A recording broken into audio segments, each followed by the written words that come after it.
But during COVID, I mean, and I like, there's a few game hosts who will admit to this. I won't name any publicly. They were just telling their dealers, like, rake as much as you think you can take or get away with. That's crazy. So once I heard that of you guys, I was like, oh wow, like that's a common business practice. Like, you know, we all need to be on the lookout for that. And then in terms of getting paid, like I make sure that other people have gotten paid large sums, no matter how many times someone like guarantees the game. Like either I'll just pay a friend some amount to guarantee the game for me, or I'm just like really like hesitant. I haven't had this problem recently, but like I'll tell people like, you know, you might not want to win heaps the first like time or two you play, because like you don't know, like you only need to be getting stiffed on that like 10% of the time for this game to be no longer like a good spot.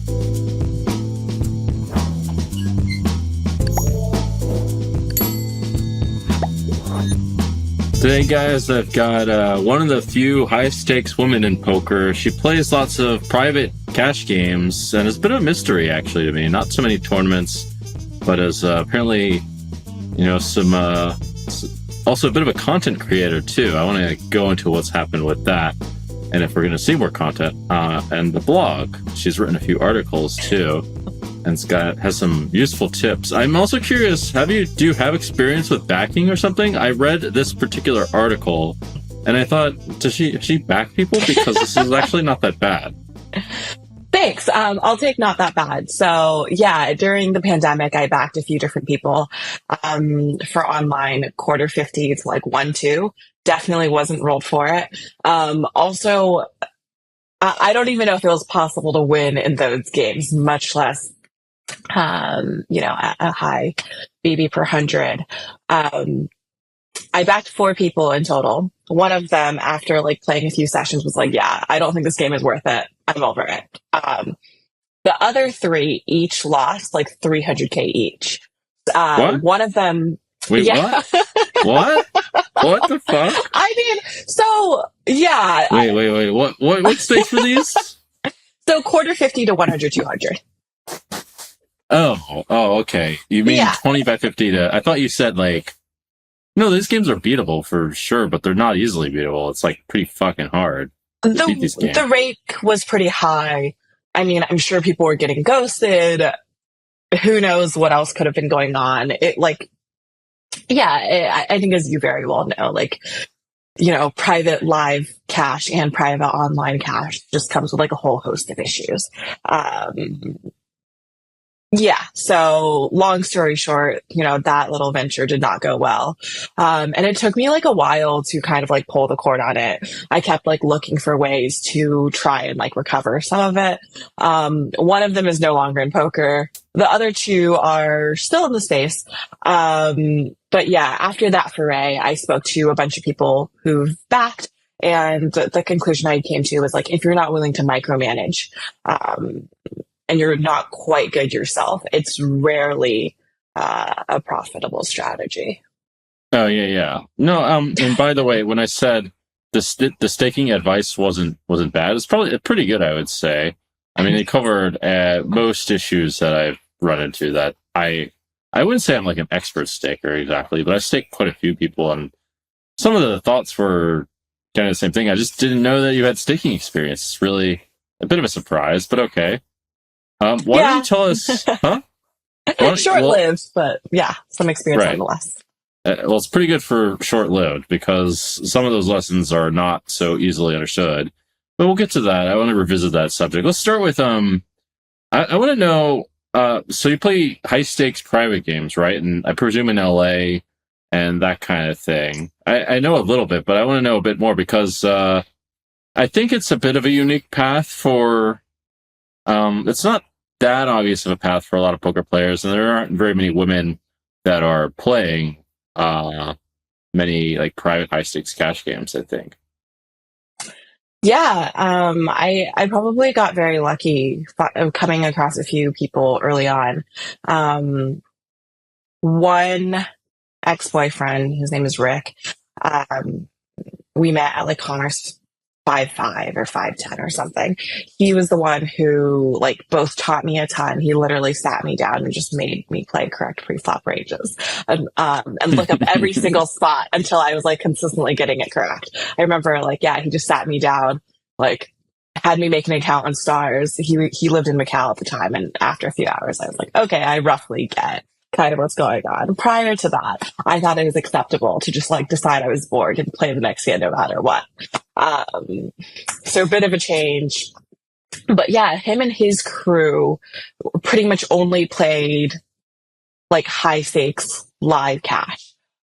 It also seemed like that was just where like the most money was made. Yeah. They were playing like 1K, 2K, which in USD is like 125, 250. So that just seems sensible. Like tournaments never really appealed to me because of the variance and whatnot. And then, you know, private games are just better than public games. At least as long as like one has access. So. Well, also Yeah. as long as they pay too. That's another thing. Don't cheat. Yeah. There's a few things. Yeah, these days, a topic of conversation among like high stakes private cash game players is just like, you know, the name of the game isn't just winning in the game; it's like winning after all else has like now kind of come into play. I have a solution for the all else, by the way. I have looked into this, and there's a bit of a solution, but we'll have to wait for that. Okay. Part of it How is long are we outing waiting motherfuckers, for that? but. Well, yeah. I mean, I've wanted to do that for forever. Like, I've slowed down with playing poker these last years, but every single time I hear someone, you know, get cheated or slow paid or whatever, like, it reminds me that I want to create like some kind of website where people can like maybe anonymously, maybe not so anonymously, just like submit tips on like who's doing what. So like, Well, you know. I mean, I have found someone who seems really reliable, that has the capacity to make they have made it actually, but you know, the whole implementation of that is it's good that, because at least you'd be interested in that, I would think, but I didn't want to make this podcast about all that. No, but, we don't have to. It would be cool to get a bunch of people, because you're not the only one that is interested in that. There's a bunch of people that are interested in making this fucking thing happen.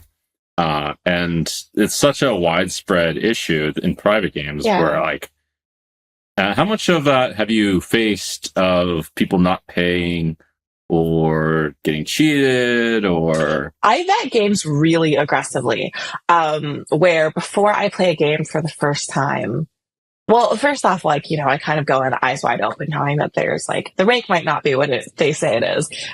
People might be colluding. I might not get paid. Like, but, I kind of just try and like, one, you know, vet as much as I can myself. So I'll call and ask around about the game. It's not just like, oh, you know, my friend brought me and I trust my friend. Like whenever someone says like, oh, okay, like I trust the game because like my friend brought me, it's like, I think that's a little bit naive. The rake, I just look at myself. I'll just sit there and I'll just count the rake until I feel like really safe and secure. And then, you know, I kind of, that's pretty sharp. That's like I feel like not that many people do that. I have to check because I don't do that all the time myself. It's so stupid. It's fine mostly these days. It's rare, but every now and then I'll pick up maybe like 20% of games. But during COVID, I mean, and I like there's a few game hosts who will admit to this. I won't name any like publicly, but you know, they were just telling their dealers like rake as much as you think you can take, like, or get away with, like, that's crazy. So once I heard that of you guys, I was like, oh wow, like that's a common business practice. Like, you know, we all need to be on the lookout for that. And then in terms of getting paid, like I make sure that other people have gotten paid large sums recently. And like, no matter how many times someone like guarantees the game, like either I'll just pay a friend, you know, some amount to guarantee the game for me, or I'm just like really like hesitant. So, yeah, I haven't had this problem recently, but like I'll tell people like, you know, you might not want to win heaps like the first like time or two you play because like you don't know, like you only need to be getting like stiffed on that like 10% of the time for this game to be no longer like a good spot. So yeah, there's a lot to there's a lot of cautionary steps one can take, I guess. Yeah, I have the same thoughts. As that, I mean, they're workable. You just have to not do stupid things, and then vet them. If you vet them, it's pretty easy to figure out who's going to pay and all that. Yeah, I would agree. If someone owes the world, they'll owe you too. Yeah, usually seems to be the case. Usually not personal, but it's not always the case. Um, so, so you played these 125, 250 games, and what other stuff? I never played those games. I was just in Macau because my boyfriend was there. I started off playing like quarter 50. There were a few different game hosts that were putting games together, but in like 2018, 2019, Versace Mark and Saya Ono were the first two people to host games. Saya was mostly out of Bike and Guardians, and then Mark was doing it at HPC, and then other game hosts kind of showed up. So I was playing those in 2018, 2019. Played some stuff out of like the Poker Go studio a little bit later on, and like at right before the pandemic was when like there was one game that started quarter 50. I go on vacation to London for 2 weeks during the holiday season. I come back and the game is 200, 400. And I'm just like, how did the game 8x when I left? But yeah, those were the days. Haven't played as much high stakes like more recently. Oh, okay. I thought you were like, I had the idea that you were playing in LA games and like maybe Asia games. Like I would think that you're, because you're an attractive woman and, also you could at least presumably be like, Asian in some kind of way. You probably I am Asian. I'm Chinese. Well, yeah, I think I could, but I also think like for me, when I first started, like poker was a means to an end, and it's never been anything but. Yeah. So I think like after, my first like million or two, I was like, well, okay, like, do I still want to, is this still how I want to spend my time? And it's how I want to spend some of my time. But not like nearly the amount that I was pre-pandemic. No, that's fair enough. I mean, I don't blame you. And there are many means to an ends aspects of poker, you could say. I mean, it's useful for like meeting people in some industries too. So what were you using it for instead? I know you were creating content for a while, but it turned into there's definitely like a financial component, but it definitely turned into like more social networking. I enjoy it a fair bit these days. I've started learning some 4 or 5 card, and that's been fun. That kind of fills my competitive drive. But yeah, in the very beginning, like I was very, very concerned with my bottom line. And I think like at that point in time, I think it showed, where I made sure I was like pretty well networked, but also like everyone in my life knew that like I would cancel on them at any moment if there was like a good enough game. So. It's a weird dynamic, but okay. It wasn't the healthiest. Yeah, but you have to do what you have to do for the money. So did you not play in any, like, do you have any stories from any Asian private games by chance? Did you not play in any of those? The closest I got to playing in like Asian private games was when, so JRB had invited me to London, and then last minute, I think he probably got a few more players who he was like, actually, like, just kidding, we're full. And I was like, okay, well, I already have everything booked. I'm coming anyways. I ended up getting to play a couple of times. And I think both times it was 1K, 1K. So yeah, this was at Leze during Triton, in 2019. But yeah, that's like, I've never played with like, Paul Fa or like Elton Sang or that group or Tan Shuan or whatever. Well, I wasn't even thinking of them. There's loads of games, to be honest. Like I've like stumbled on games that, I thought were pretty good, but they're like in Hong Kong and like the Philippines and things like that. And sometimes you need short deck, and but if you knew, it can be very valuable. Some of them are really good, actually. I played one that was like fucking out of this planet. But how long ago was this? Pretty recently. Yeah. And okay. I don't even know if I'm going to talk about it too much, but it was a Squid game. And I figured, well, maybe Lynne has played like some of this random shit. Yeah, I played something like that in Kuala Lumpur. It was where? In KL, Kuala Lumpur, so in Malaysia. Really? The game was 2040 USD technically. Within 2 hours of sitting down, I saw like an 150K USD pot. So I remember like when they were telling me about the game, they were like, oh, like, just so you know, this game plays big. The game plays so big. Like the way they play Squid too, I think they have like a set number of squids. It's like 12 or 15. Let's say it's 12. But basically, when the squids run out, if you have like 2 to 3 squids, you get like double the amount per squid. And then if you have like 4 or more, you get triple.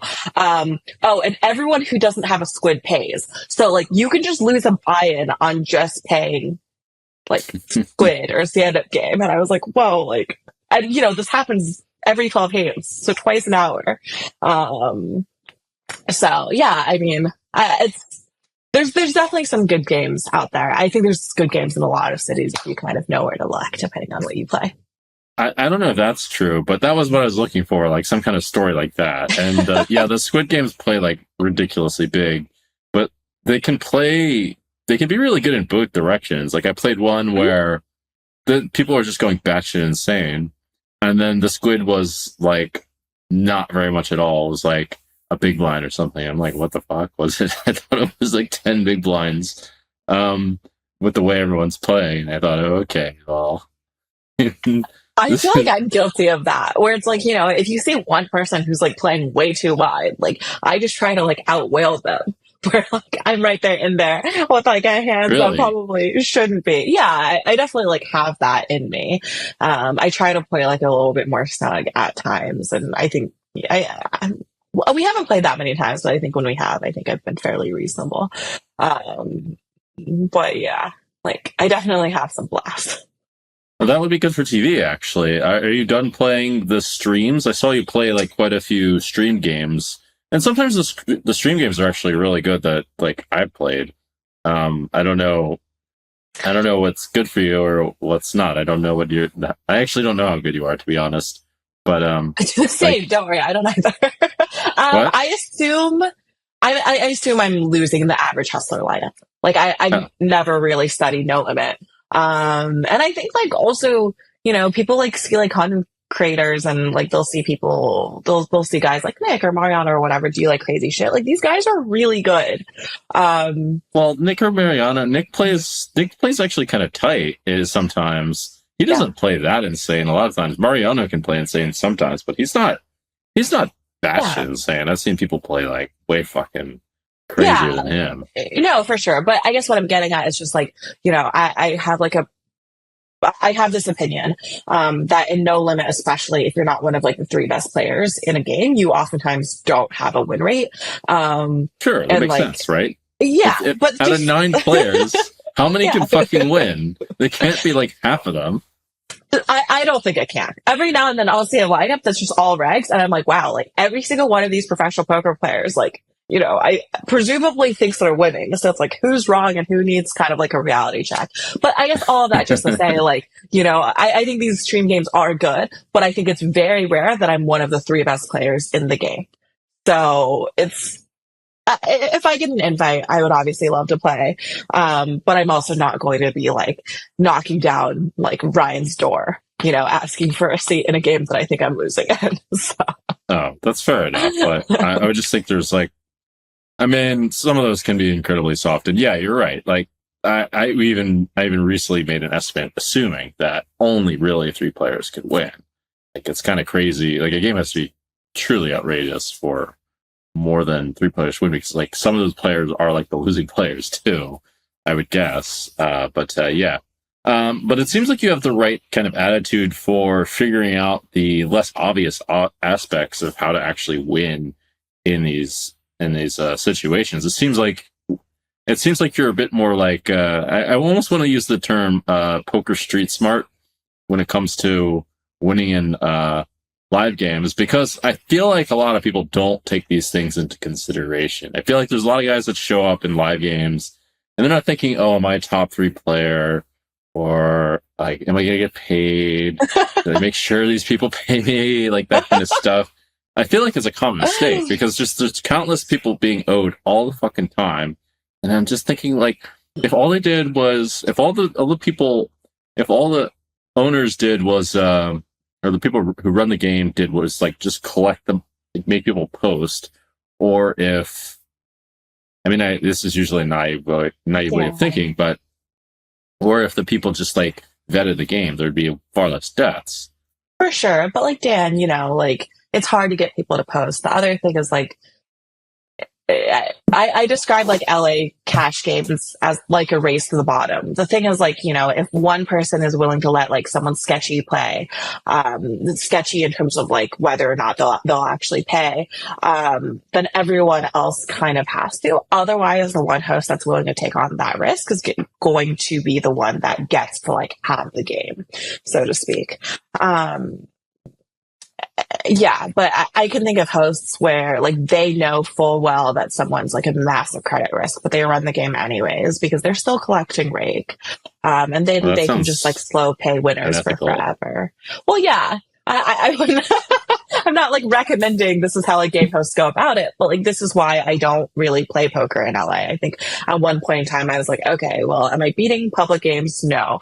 Do I want to deal with the risk of getting like cheated, slow paid, whatever? Also no. So what will I do in time? I'll go rock climbing instead of like playing in a game that like for one reason or another I don't have a win rate in. Well, rock climbing doesn't seem that bad. It seems like a decent choice investment. Yeah, the state of the LA games is, from what I've heard, pretty bad. I actually have not been cheated in an LA game, to my knowledge. I've been paid pretty fast. Good. Believe it or not. Yeah, no, I believe that. I feel like I don't get cheated in the places where everyone gets cheated, and then someone doesn't get cheated, then something happens. But I keep hearing about games that were cheated where it wasn't obvious to me whether it was or wasn't cheated. But there's been a fair few now where I just like won small in. I didn't know that I was cheating. I don't think like I was. At the same time, in some of these games, the host sometimes had a piece of me. And if I was like concerned about like legitimacy or whatever, there's usually someone that has like a small piece of me, just like as a signal of like, hey, I think you're winning. A small piece is a good hustle, though. If someone was going to cheat, this is exactly what they do. It's so easy to buy a small piece and be like, oh yeah, I'll take a piece of you, and then cheat the shit out of you for the other 70% that would be or whatever. Brilliant, but people don't actually do that. Like cheaters, from what I see, like aren't that sophisticated. That's like saying like the way like Mike Postle did things was like why would you do that? You'd obviously not win like every session, every hand. But yeah, I think like if you have it in you to cheat, you also like then don't have the restraint or whatever it is to not like max out your greed a lot of the time. Obviously, I'm sure there's smarter and dumber cheaters. Like maybe whatever happened in like the Yorba Linda game was, I don't know, so a little more nuanced. The idea of cheating is kind of it's antithetical to the idea of controlling yourself to make more money. So that's kind of an irony, right? Because if you're willing to not, what's that? Yeah, no, that's exactly it. Yeah. Yeah. I mean, if you're willing to not wait to make money, that means you cheat. So how can you then have the trait to wait to make money? I mean, I feel like there's some point where, like a cheater gets so sophisticated and they put in all this effort where it's like, wait, why not just get good instead? You know what I mean? And just like actually, just be, if put in this much effort to be sophisticated, you could also be this much effort, put in this much effort to be sophisticated and win. That's what I would think. Yeah, but I mean that is also what I would think. Haven't asked too many people that I think or know have cheated. What the thought process was. So yeah, test this theory out. That's content. That's great content. It would be great blur content. The faces. I'll do it. Like I'll like promise to hide them in that instant at least. I mean, I don't actually.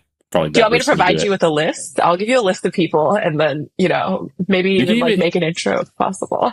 You can give me Actually, it would be great if you give me a list because I'd be. I will out some of them, depending on some things. But yeah, I have to think of what to do with them because that's the thing. You have to be creative with this stuff, so that'd be interesting. I mean, there's Yeah, things to that's an do about idea it. for sure. Um, Yeah. My strategy was just like, I'm just going to avoid all of this.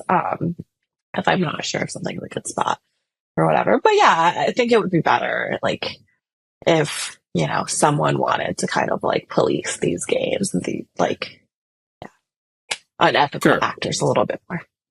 Well, the challenge is also how to do it in a smart way and an effective way. But yeah, I'm crazy enough for this kind of stuff because I thought, well, I might as well do something like this. Tired of it and just have that instinct. But yeah, it's a topic for another time. I'm not going to pressure you to release the names of. It is a bit of a complicated dynamic where you start like outing people and becoming a justice warrior. Which I don't blame most people from like kind of shying away from that, because it is complicated. Let me ask you this: how do you find it to be positive or negative? What are the positives or negative of being a woman in these games? Yeah, I think the way I've always explained it is that, I think being a woman can make it harder to get to high stakes. A pretty common story that I've seen is that, a woman dated someone else and then like they generally got her better at the game. This obviously doesn't apply for everyone.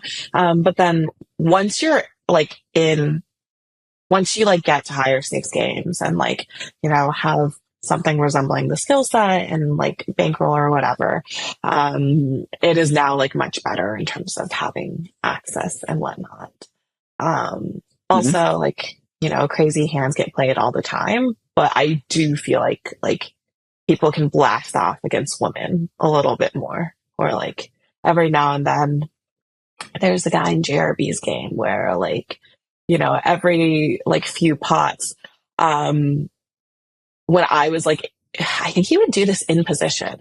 Like, yeah, he would be in position for a hand. And like, before I could even do anything, he would just like fold the flop. And like, usually it was like boards that were like good for me or whatever. But like, this guy just really did not make me work for it. And it's like, okay, well, thanks. I appreciate it. That's actually, that seems like a big advantage. Someone's just going to like fold a third of the flop. What the fuck? Yeah. So not too many, like, I can think of like the amount of times where someone like really like let me off the hook in a hand, like probably, well, on one hand. But that has happened like a few times where I don't know how many times you've been let off the hook where like, you had the second best hand that could have lost a lot of money, but someone was just like, no, Dan, save your money. Like, what? Does that ever happen? What do you mean? How does this happen? What do you mean? How does it happen where you had the second best hand? Yeah, so there was like one time where I had kings and someone else had aces. And when I was taking pre-flop, at some point they just quickly flashed me the aces. And I was like, okay. What? Well. What the fuck? I'm trying to think if that ever happened to me. I don't know if that ever happened to me. Yeah, I don't know. I would assume that has not happened to most men. And then there was one other time where I was playing quarter 50, and this was a girlfriend who actually did this. But on the turn, I had top pair, top kicker. It was like, let's just call it 10-6 deuce, and the turn was like a 4 or something. So I was like, okay, like I have a good but not great hand. She like overbets the turn. And then I tank for like 90 seconds, and eventually she's like, like, okay, like fold Lynne, I have it. And her average stake is like much higher. It's probably like 200, 400 or something. So, I don't think she really cared. But that was also something that I was like, whoa, like that's kind of insane. And I talked to her about it afterward. I'm like, hey, like this makes me uncomfortable because I would hope that like, I don't think she would ever expect that from me. And still like, I'm here to like play the game. Right. Yeah. That's a weird one. I wasn't expecting this to be, I mean, I guess I could have guessed because like men like, do this all the time, right? They like are too nice to women a lot of the time. Yeah, that's a nice perk, I guess. Take it. Yeah, I'm not complaining. Oh, okay. Well, I would. Do people like? Are there styles different in any other kinds of ways? You say they're just too aggressive sometimes, or Do they overfold? I would think that there are people that have very strong polarizations for one thing. I've heard a bunch of different things, to be honest. So there's that. But let's start with that. Do people overfold? I don't think they overfold against me. I think I've just shown enough of a capacity to put my chips in with 0%, drawing stone dead for that to be true. I I do think in some games. So this is kind of actually not answering the question you asked, but there's some games where I'll see someone like play like one way against one person. So like against an action player, they'll give a ton of action. And it's taken me a long time to learn that like, oh, just because a reg is playing like that against a fish does not mean they're playing like that against me. So yeah, I think most players in most games treat me like most other players. If I've been snugger that day, yeah, they're much more reasonable. Definitely don't think I'm getting more folds than I should be in most places. If anything, I'm probably getting called down a little bit lighter. Okay, that's funny. I didn't really expect that, I guess. I've heard that there's, I've heard people say a few things. I've heard people say, like one friend of mine, one that's a girl, she says that she like gets some backing deals or whatever. But the problem is that a lot of like guys do that and they have this ulterior motive of trying to like sleep with them and they don't say it. I've heard this a bit.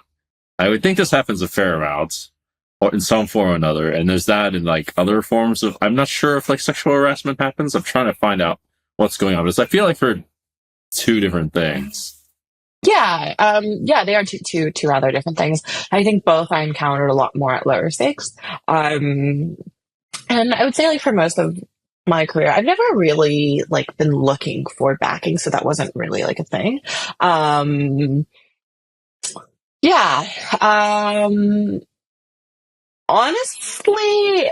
a lot of these problems I haven't faced in the last, like, I would say 5+ years. Oh, cool. I will say, like, walking through, like, lower stakes areas in casinos, maybe like I'll wear something like this in the game, but like it's probably good to have like a hoodie on walking in if I just want to like avoid, getting catcalled. Does that really bother me? No, but depending on the day, it might be annoying. I mean, laugh if you want. Like I think it's amusing. But I would generally say that like the smaller a circle is, the better people treat each other. Because if you're going to see each other twice a week, multiple weeks in a row, like, do you really want to be known as a sex asshole? For most people, the answer is no. So yeah, I guess I also have pretty thick skin. So it's like pretty unlikely that things bother me. And if they do, I try to confront people pretty directly, but I can't even remember. Yeah, I can't remember the last time I've like had an issue with someone at a poker table. That's very promising. Yeah. I think someone did say like maybe that this stuff happens at lower stakes. I would think it happens more in LA too. It would be my personal guess, just because like the nature of the private games is kind of I don't know. It's just it looks like something could happen or whatever. I don't play in those private games. Like I am not in games anymore where there are like the cocktail girls might be moonlighting as escorts. Not that there's anything wrong with that. And whereas there's like, lines of coke getting passed around.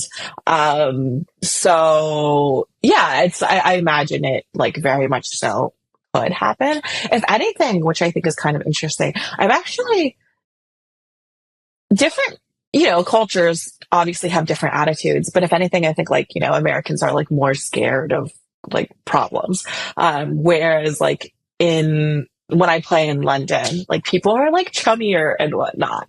So I think it took me a little bit to realize like, oh, this isn't really like, sexual harassment. Their friendliness is just like a little bit more, so to speak. Are you saying that Americans are less flirty? Is that what you're saying? Yeah, I would say, yeah, less flirty, less aggressive, less whatever. Like if I wear, like something boobsy or whatever, I'm much more likely to get comments on it, like in London as opposed to LA. Oh, I did not. Yeah, that's very interesting.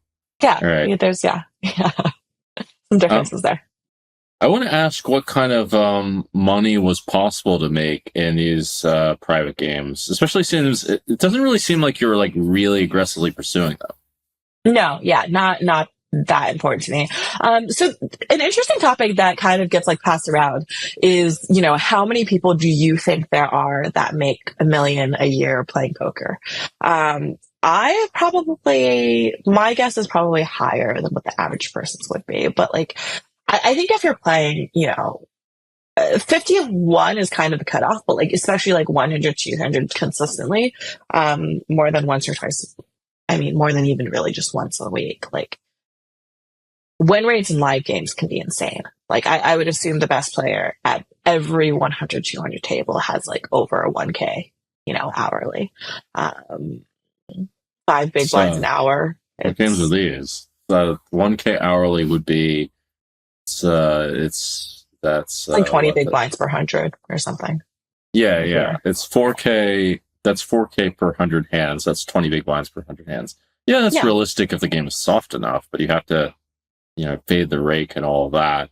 Yeah, I guess so. But the 4K, okay, so, but they still have to play a lot of sessions to get that. They need to play, let's see, so that's 25 times 10. That's 250 sessions a year. No, 250 hours. Yeah. No, excuse me. 200. No, it's just 1,000 hours. 1K hourly, 1,000 hours. Yeah. Yeah, you're right. Oh, there we go. Yeah, but 1,000 hours is still like probably play like. I mean, we're not even counting hours on the side that it takes to like collect and all that shit. That's important that people don't really think about. But still, I guess if you play like 8 hours on average, you need what, like 100? You need 100. You need 2.5 sessions a week, right? Because you need 20 hours times 50 weeks to get to 1,000 hours. I don't know. I don't know if I'm buying that. That's still the best player-ish, right? Or like close to the best player? Yeah, no, I would say that that's the best player. I don't know about you, but like, I think I've seen, it's definitely not every game, but I've seen like plenty of games where people have like had 15 big blind per hour win rates, which is 60 BB per 100. This in LA? I saw this in LA, yeah, but I've also seen this in other cities. I've seen it in London, Chicago, New York, across like, and no one usually has like a huge sample because like games die out. If you're getting a game for that much, it's generally unlikely they last, especially at these stakes. But I think like generally the agreed upon number is somewhere between like, 15, 20 people to like 200-300 are making that kind of money from like cash games. But also like, there's games that play much bigger. Like I know during WSOP, there was one private game where it was like advertised as 1-2 or 2-4 that played much closer to like 500 1K, where people were swinging like high 6 figures in a day. Obviously there's like the big bet mix. Well, League of Legends has been interesting. I don't know if you're referring to the. That was like a very tough game, actually. If you're referring to the one with like 12 different games. Yeah, no, I was talking to Chris Crock about that game, and he was like, "Yeah, like I think a good win rate in that game is 1 big bet an hour." Which, that makes sense. But 1 big bet, when you're playing like 3K, 6K is a lot of money. Well, the swings are pretty crazy in that game, so you know. And I will short fucking Chris Crook at 1K big bet in a lot of those lineups. Well, the more recent ones, the more recent ones, because the recent ones are getting pretty fucking tough, to be fair. But big bet per hour, I don't fucking think so. I don't know where the fuck he thinks he's getting that from. He said in good games. I also didn't ask him what his win rate was. He said that would be a good win rate. So let's definitely not take words out of my mouth or like, so there's caveats to that. Chris Crook's almost for sure like one of the best players in the game.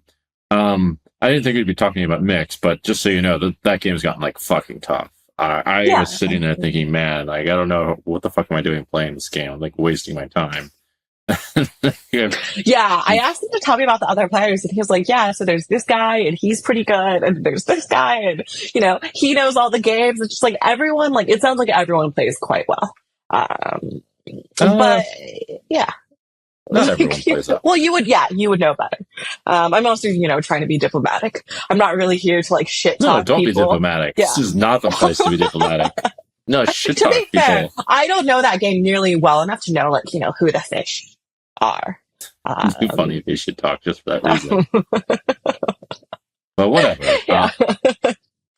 Yeah, okay, fair enough. Well, are you willing to disclose any kind of indication of what kind of success you've had in these private games? Because it sounds like you've done very well, especially in order to like dust 300K staking people online at cash games. That was brave.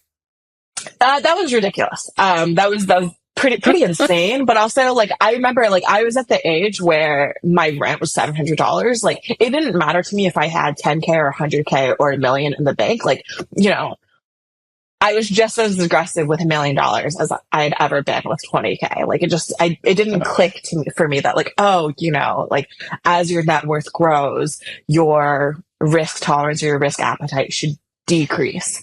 And that like it might be important at some point to learn a little bit more about like playing defense. Yeah, I mean, I'll just say that like between poker and then crypto, to some degree, like I don't feel like a ton of financial pressure. Yeah, I would assume I'm probably like less rich than people think I am. But I also these days don't spend as much time thinking about what people think of me. I kind of just show up, play poker when I feel like it. Sure. And then if I don't, yeah.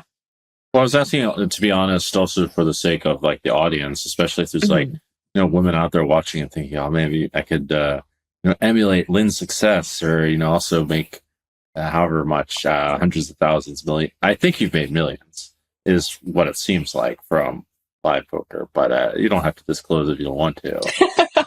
It's playing 100, 200 games and things like that. It's like no joke.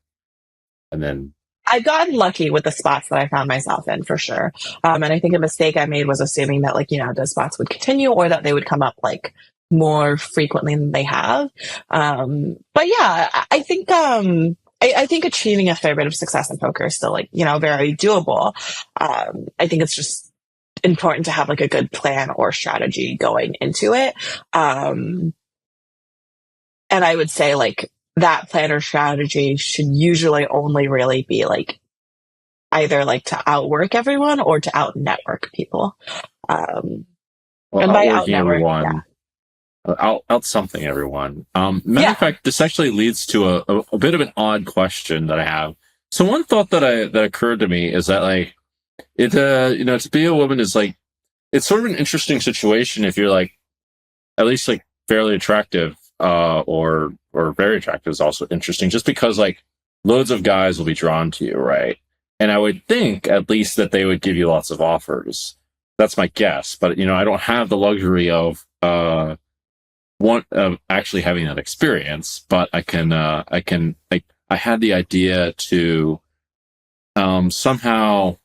Well, I just figured like if I was an attractive woman, I would try to leverage that in some kind of way in order to get basically open the doors to as many opportunities as possible. If you see what I'm saying, I wouldn't be like kind of opportunities. So, like just opportunities to play private games, for example, or parties. Like you could like literally probably there's some kind of way where like you can leverage the fact that a bunch of different dudes are going to be like ready to offer you to get invited to X parties, and you can just straight up like pick the best parties or whatever to go to accomplish whatever your goals are. You see what I'm saying? But you could also do this for games too, I would think. There's like some kind of way to leverage this somehow, I would think.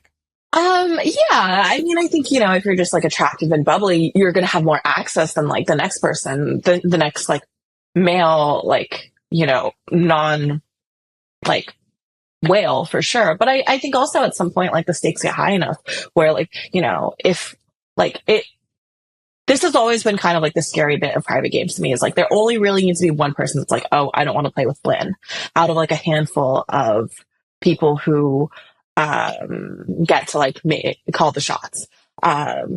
So Okay. go ahead. No, what are you going to say? I don't think it really works like that.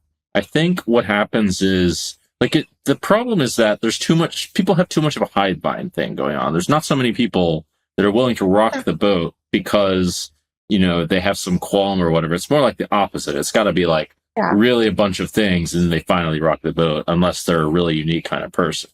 You see what I'm saying? So I see what you're saying. But like, Dan, I'm sure you can think of like some, action players who also like enjoy using the leverage and the power in this way they have. Like, those are the exceptions. Those are the guys that because they're already doing things that put them in the category of the person that's like, that is saying, I'm going to rock the boat. They're doing things to rock the boat. They're already rocking the boat. You know what I mean? But like, why are they still go ahead? Yeah, no, I mean, I guess to kind of go back to your question, like it's definitely gotten me more access than I would get otherwise. I think leveraging it past that, I don't know what that would look like. And I'm all ears to any ideas that you might have. But I do think at some point it's like, how much is like the marginal utility of this money worth versus like whatever. I mean, I don't know 100%. I mean, one thing, I think, you mentioned to me is that just posting that you're in a city and like someone may reach out, especially if you have a reputation for giving action or knowing bad. People. Huh? Or being bad. Like, I think a lot of people just think I'm terrible, which I'm not very good. So I get where they're coming from. But there you go. Now you're announcing on the podcast, hey guys, here's a not very good player that if you want to invite to very soft games. So if anyone knows any like great quarter 50, 51, 1-2 games, my Twitter DMs are always open. I did not imagine that this was actually a possibility. This was kind of the theme of the podcast of sorts, was to scale the ability to talk to lots of people. So that's a fair point. Yeah. So do you see yourself playing a lot of poker in the future? It sounded like that you wanted to do other things. I tried a fair bit. I think I've kind of concluded that I just want to do something with my time. So I'll probably still play like 50 days a year, give or take. But yeah, I wouldn't call like poker a job. I would say it's just like a hobby. That's a great way to meet people. I've met so many interesting people through the space. I think poker teaches a lot of lessons, both about like risk management, but also about like kind of just about like interpersonal interactions and whatnot. So yeah, we'll still play some, but not like super desperate. And if there aren't great legit games, then I'm happy doing other things with my time as well. I do think you have the right profile into like great legit games I don't know how hard you'd have to work at it. Maybe just like, you have to think of like what the right incentive structure for that would be. That actually would be something that makes sense for me to think about. Because my goals are like kind of in that vicinity. What are your goals? Well, I have too many crazy goals, but a big part of my goals, and I've started taking information of this, is to align people with the right causes that they're doing. I was mainly doing it for the sake of like investments and for making positive impact and trying to get people aligned to because I hear about all these kinds of different charitable causes and all these different kinds of investments and all over the place. And I decided, okay, well, I could create a system that could align people to these things. I thought like a decent way to scale it and collect lots of information. And that doesn't seem that hard in a way. It just requires persistence. And it can be done for poker games too, which is a bit relevant because I'm also focusing on the poker space. So there's that. And I wanted to host events as well for a lot of the same reasons, you can say. Okay, yeah, there's quite a few goals in there. In terms of like aligning people with causes and whatnot, can you just give me like a specific example of what that would look like concretely? Okay, so one cause that's really big in general is like, or one theme of a cause, I should say, is protecting the ocean and helping to help the environment for the ocean. So I can't focus on that too much myself. I can dress up as Triton and like wheel the Triton around and like go like in the water and shit, but I can't really try to figure that out. So what I do is like if I found people that say, hey, I want to do something to protect the ocean, and then I could say, okay, here are these causes I've got, and then just give them to that, connect them to those people. I can do that. That doesn't take that much time. And if I collect like loads of context around that, now there's ways of like super connecting in pretty efficient ways to do that. It sounds very feasible. And I wanted to do this at mass scale because this would create like parabolic positive impact or be one of the steps towards that. Does that make sense? Yeah, that makes sense. But it can't really scale beyond like what you like your time and energy, can it? Yeah, it Or can. do you okay, what does that look like? Well, if I myself was very successful, at some point I could recruit people who would act as agents or people who are doing this as well and create the right incentive structure so that people are rewarded fairly for whatever things that they do. I mean, for charities, but I don't know what I don't really understand how that would work. But for like investments, I mean, it's pretty easy to figure that out. And like, I get pitched shit all the time. And there's social enterprises and things like that where it's a little bit simpler in a way. So yeah, I mean, there's all kinds of ways of setting up so that it scales. I mean, basically, you'd recruit people, or you could hire people to be good recruiters, and then at some point you would vet them, but at some point you could hire people to vet them. Like, there's a bunch of different ways. Yeah, But that makes sense. first, you have to do it yourself a bit. Yeah, I would agree with that. You just take notes after you meet people. That's exactly what I do. Oh, you do that? Yeah. Oh. I mean, I don't necessarily like take notes for kind of your exact purpose, but yeah, I think like, I connect people on like a much smaller scale, whether it's like, oh, someone needs something for a party, or like someone's looking for like good restaurant ideas or whatever. And it's like, do I really know the best restaurants for every city? No. So that it's like, okay, well, who does know? And I'll just connect those two people. Occasionally for investments and whatnot, if someone's excited about a project that I'm also excited for, then, I'm also happy to make connections there. But it does feel like I spend so much of my time socializing that it would be a pity if all of those connections stopped at me and didn't also connect with one another. There you go. And you could even make money out of it. Did you ever make money out of it by chance? Maybe like now and then, like maybe there's some like investment opportunities or like with content creation, there really was like a team behind me there, so I feel like some of the money I made there was it was on the back of my network, but like am I getting paid to intro someone to someone else? No. There's been like funds and projects which have like pitched me the idea of like paying me a fee, but I also just can't tell someone in my network to invest for any other reason besides believing in it. It's not that I can't, but I wouldn't. So yeah, it's not been particularly profitable financially. I do think it's like very fulfilling when people build strong like business or personal relationships that I was the catalyst to. Oh, okay. Well, that's still something. I mean, also the benefits don't have to be tangible. Like sometimes people invite you to games if you connect them to be like, oh, I remember that Lynne girl. She connected me to this business opportunity. Sure. Maybe she wants to play this private game I know about. Yeah, maybe. Yeah. Well, people will think about you more the more you think about them. I find that generally to be true. Let's talk a bit about your content. But I mean, you made a few different kinds of content. You wrote a blog. You wrote some interesting blogs, actually. I read them a bit. It's kind of rare to see people in poker write. And the staking one's really relevant just because I think this is an important topic in poker. I want to first ask, though, are you done making like YouTube videos and things like that? Hard to say. I don't have any plans for the future right now. I've also found that by and large, I certainly don't love being in front of the camera when I'm the one who's also producing. It's just a lot of work. I also don't think I'm that good at it. And yeah, I think there's a lot of things that would be like really fun to be a part of.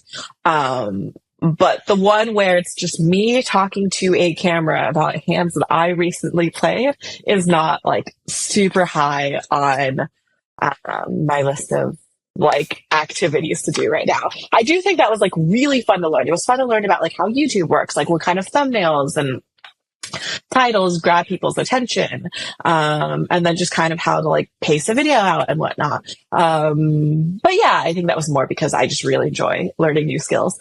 Would still love to be on streams from time to time. And then, yeah, I think like, podcasting, for instance, should be better left for the likes of like you and Joe Rogan. Not some 26-year-old who doesn't really have I don't really have that much to say. So. Yeah. All right. Fair enough. Well, it's a mix of things. We figure out stuff. But okay. So what about blogs? So the blog's done.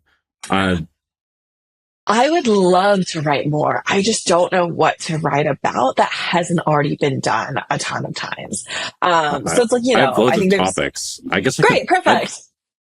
I wrote about it might be more of a me thing. I'm personally writing a bunch of articles and stuff like that, but I could throw some stuff out there and see if any of it sticks. Do that. Yeah, absolutely.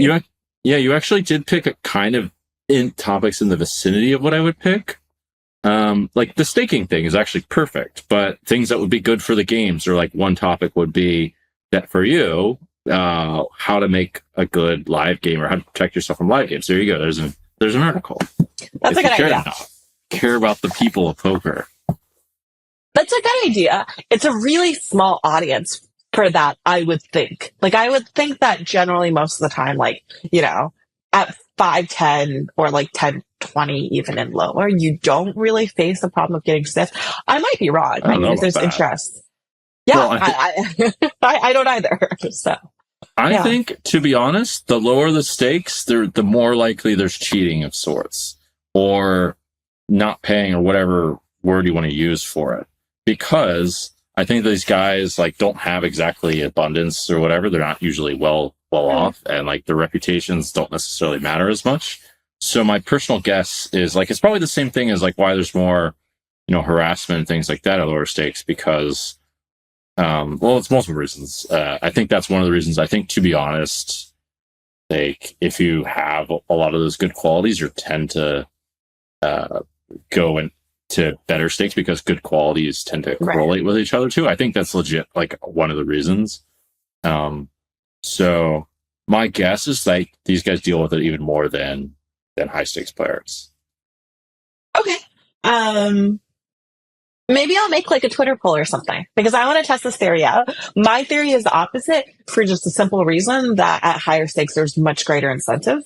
The dollar value is just so much higher. But yeah, you definitely might be onto something here. I don't know. Don't have a large enough sample size. I will say that in China, they said that was true. Actually, that larger stakes games tend to be more legit, and because people at higher stakes cared more about their reputation. That's something that someone specifically told me. But I don't know. I don't have the data. I just have the hunches. I got those. Yeah. Yeah, that makes sense. Okay, so tell us some tips from your blog about preventing us from getting screwed up about when staking. And yeah, let's do that.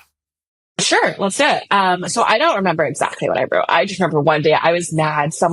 I think someone around me had just gotten in a bad situation backing someone. So I'll give you some prompts because I remember some things you wrote. Okay. You wrote that it's hard to make money from staking, I believe the title of the article was something like "Don't Stake People." Yeah, why you shouldn't stake anyone ever. Yeah, but you did pick 3 types of players that you can stake. One surprised me a little bit, and also gave some points of what a good stake might have. You mentioned that. Do you remember that? Do you remember the types of players? I do remember that. I don't remember it exactly for the types of players, but if I had to think about the types of players I would want to think, there's two that really come to mind. One is like someone who's a proven winner, but because of whatever life leaks they have, whether it's like, sports betting or gambling the pits or whatever it is, you know, could use like a backing deal. And because they've already proven to be winning the last 5-10 years, I would be much more comfortable in that situation. Also, if they haven't lied or misreported results to like their other backers, or it hasn't come out yet, they're also less likely to do it to me. And then the other type of player, which this one I'm still honestly hesitant on, are newer players, because still just That's whenever you kind of play like your new high stake or whatever, people almost always play worse. I guess it's also sometimes hard to know if someone is still going to be motivated after like a large downswing and whatnot. So yeah, to kind of lead into like one of my recommendations when it comes to backing people, I would just generally say, like, as much as you can, avoid like having 100% of the action on stake. I agree think just having the person have like 5 to 10% of themselves is really worthwhile. And I think this works better at higher stakes. I think at higher stakes, a profit buffer is pretty important, especially if the consistency of the game can be called into question. So if someone's just like grinding, like 5-10 that runs every single day in a casino, I don't think a profit buffer is as important, because it's not like that game's suddenly just going to disappear. Right. And if it does, you can just go somewhere else and keep playing it. But if you're playing like 200, 400 or something, maybe have like some kind of profit buffer in place. And the way that would work is someone has to win a set amount of money, let's call it 100K in this situation, before they see $1 of profit. And then if they if they're up 200K, they can profit chop on the 100K past the 100K profit buffer, but they can't profit chop on the entire thing. And the way this benefits backers is such that if the game suddenly ends, there's a good chance that your horse is now like in the profit buffer, where you can just profit chop the remaining, dissolve the backing deal. No one's in makeup. Everyone feels good about this. Whereas like without a profit buffer, assuming you're profit chopping every time your horse is in profit, then you're either at 0 or you're in makeup, which is just, undesirable if a game can suddenly end at any time.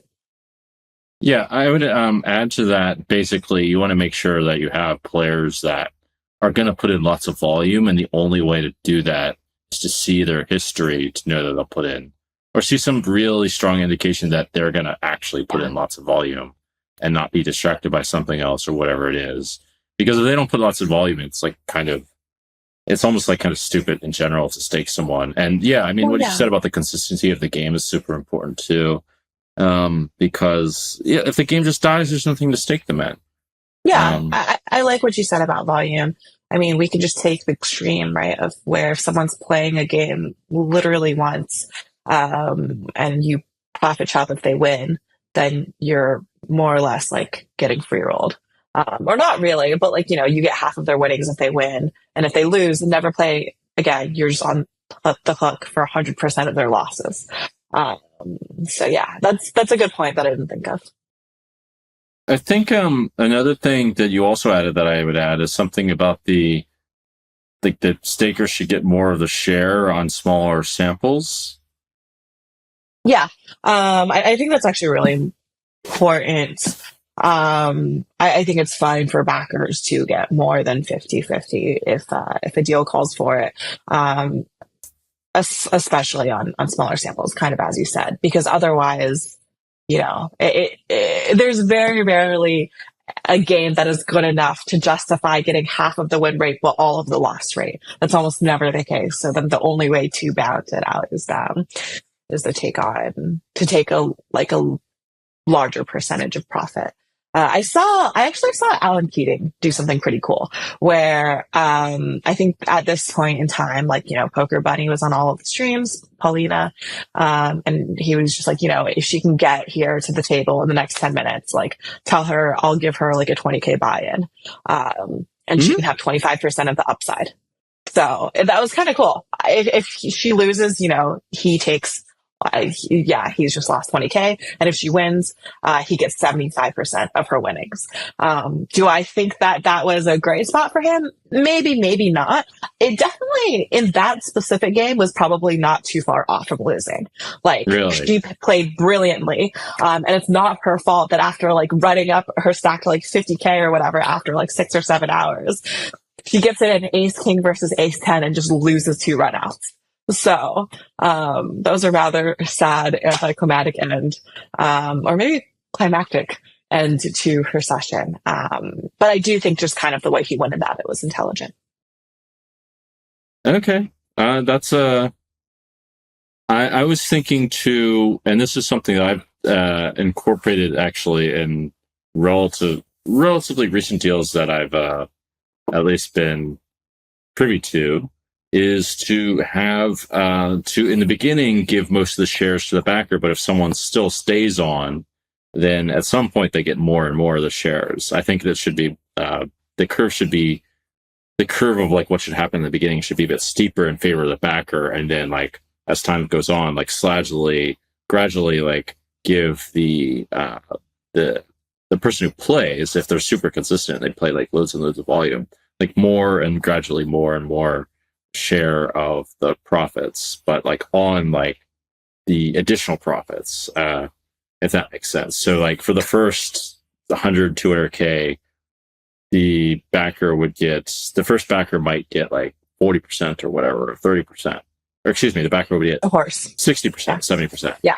And then for the after $1 million or $2 million, where it's pretty clear that the players made money and they're going to keep winning, whatever the number is, then they get 60, 70% of that, et cetera, because at some point it's like the value of the stake goes down also for the person being staked if they're proven enough. But the value of it goes wildly up in the beginning because who knows what the fuck's going to happen, and it's like pretty speculative for the backer in the first place in the beginning.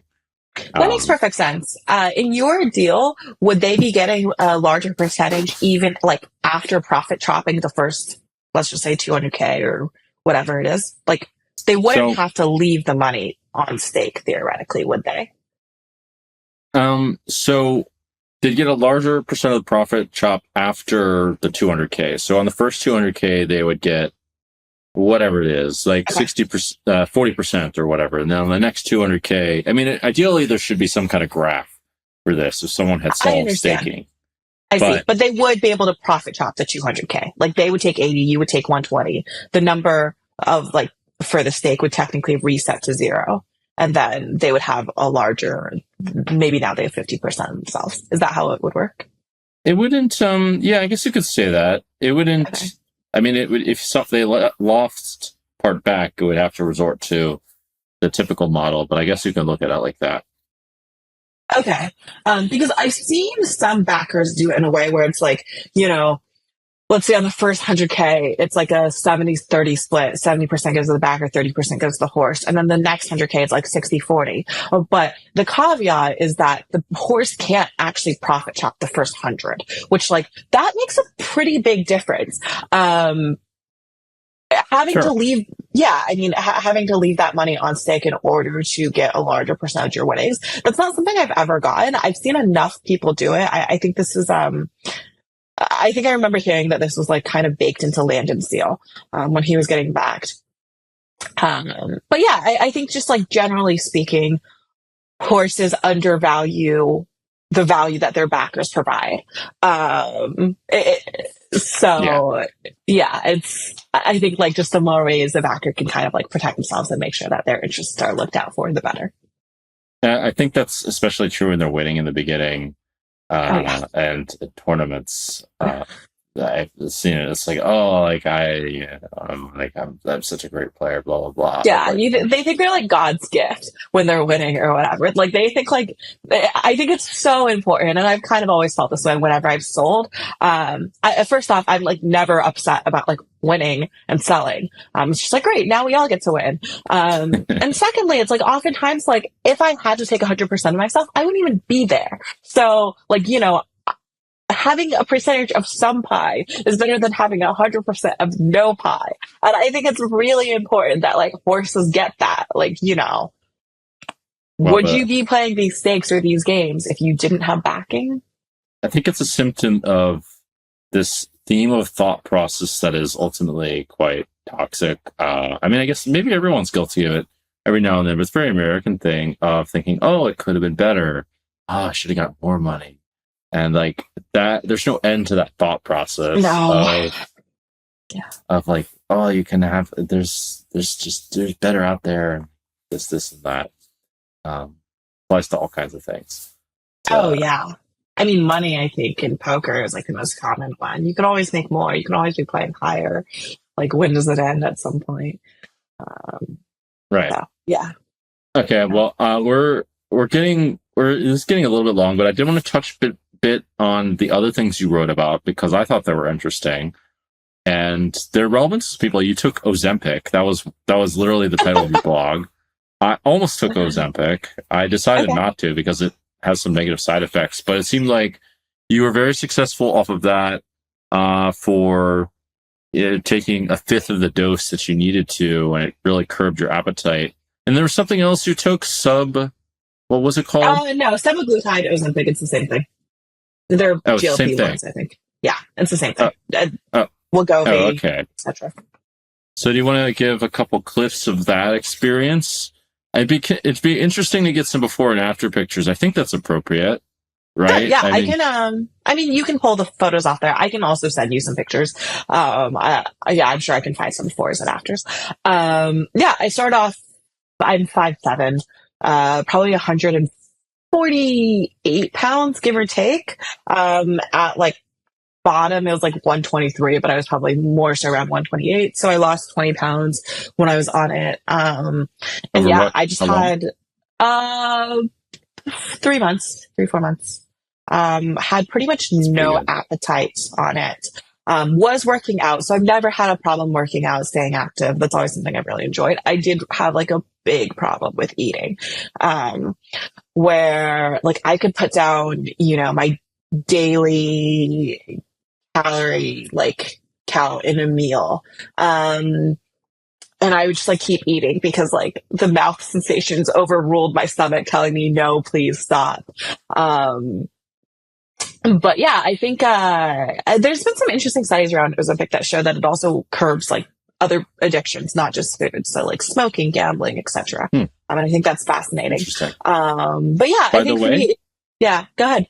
One fun fact is that when it comes to willpower, people usually either have, when it comes to discipline, there's discipline and self-control are two different things. But when it comes to those, usually people have either discipline or self-control, meaning they can get themselves to do a lot of things, but they can't control themselves to not do things. Or they can control themselves to not do things, but they can't get themselves to do a lot of things. Do you see what I'm saying? Self-control is controlling yourself so you don't do stuff, but discipline is the opposite. You push yourself to do stuff. You go to the gym.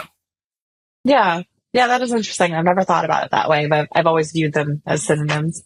I think for me, it just made it a lot easier to develop better habits. So and I always kind of knew I wanted to use Ozempic as like a temporary Band-Aid or, jumpstart, if you will, to help me form a healthier lifestyle, which then I would stick to. And it took a couple tries. I think I did it 2 or 3 times on pretty low doses. And then I would get down to the way I want to be. I've been off it for a year now and I'm like in low 130s. I'm pretty much the shape I want to be in. But yeah, I would generally say, like, I think, if someone, I'm not a healthcare professional, obviously, but if someone's like obese or whatever, they have access or the resources, they should definitely look into this. And even if they're not, it's probably okay to look into. But from, my limited opinion, it does seem like a lot of people who are not particularly overweight or not overweight at all are just taking really high doses, where a much lower dose would probably work, just as well. So. I think it's worth it starting lower. Maybe that's a fair experiment. Is just start like really small doses of this. I don't know why I didn't think of that, but someone told me it was like very unhealthy. Blah blah blah. I guess I don't need it. It might be worth experimenting with 20% dose, especially if it cuts out all addictive sorts of things. And what about these discounts on flights? I remember you had. Yeah, so I took my first business class flight, and I wasn't the one who paid for it. A friend very generously booked it. But yeah, I think that happened in 2021. But he also, like, you know, during that trip took the time to just explain, like, hey, this is how credit card points worked. Like, I think that trip I signed up for like 3 different ones. And these are how you use points. I will say, I think it's like pretty confusing and complicated especially at that time, if you've just like never done it before. Now it's much easier. So there's a couple of sites that are good, point.me and Roam, which is spelled ROAME. I think Roam is probably my personal favorite. But if you have a lot of credit card points, and you travel internationally and see value in flying in like a lie flat seat in a bed rather than in like an upright chair the entire time, I would definitely recommend looking into it. But it's also just like quite simple. Just like how the 80-20 rule applies in other situations. Like I'm not, religious. I think I have like 3 credit cards. I just put dining on a credit card that's good for dining. I use Amex Gold. You can also use like just Chase Sapphire. And then I put airlines on my Platinum Amex, and you can put, and also on like the Sapphire Reserve, or I think Capital One Venture. But just by doing that, like, you're getting, 5x points, or 5 points per dollar spent. One way business class flights are like 70K points or so. So that's like a free flight every, 10, 15K spend. I learned something from checking this out. I mean, I probably punt a bit. I always fly to this economy. But, yeah, that's pretty good. I used to be on the Chase Sapphire grind, but apparently that's quite fishy compared to the Amex, is it? Is that what it is? Is it? Who told you that was fishy and why? I want to hear this. Well, it just seems suboptimal in comparison to something else for flights specifically. I don't think it is. If anything, they have slightly different transfer partners, but yeah, I think it's I think they're just as good.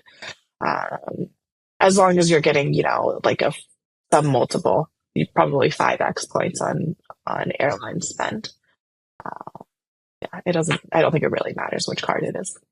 Oh, okay. That's good to know. That makes things a lot simpler. Yes, thank you for those tips. Those are, I presume they'll help a lot of people. They helped me a bit. I was like, okay, maybe try some of Ozempic, and maybe I won't want to eat so much and I'll be ripped without much effort. So I also have the problem of like eating a lot, and I don't have any problem working out. Just like, it's almost like weird if I don't get my workout in. Matter of fact, I worked out before this. So good for you. Yeah. I also worked out before this. Mine was short, though. I made mine sort of shorter, like a little bit shorter.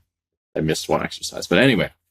All right. Do you have anything else you want to talk about? Any last words? Anything you want to promote or say to the ladies? Huh? Yeah, no promotions. I would be interested in, like, what does your demographic look like for your podcast? Male versus female? I'm sure it's like 97%. I'm going to find out really soon. But we do want to appeal more to the ladies. I am curious if there will be a change or turn of events for more women doing this.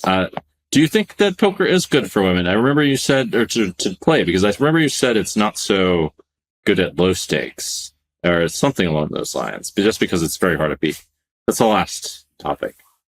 Yeah, I think poker is like many other things in life. It's good or bad depending on what you make of it. Generally speaking, I would say like if someone has like degenerate or addictive tendencies, I generally wouldn't recommend gambling. But with that said, I think poker also teaches a lot of really useful lessons. I think like just getting really comfortable around men, as well as like understanding, how like how managing risk and also taking on risk works is good. So yeah, I'd definitely love to see more women in the space. I think because of social and cultural factors, I don't expect to see like a significant change anytime soon. But that would be cool. Yeah, I kind of have similar sorts of thoughts, to be honest.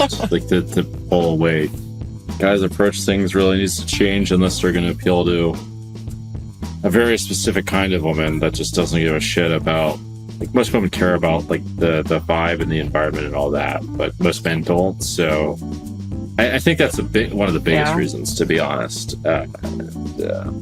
No one's really changing that on like a large scale kind of thing. It's a hard change. Yeah, that's my I'd personal agree. guess. Okay. Well, we'll see. Hopefully something happens. But yes, thank you for your time, Lynn. And it's been great having you.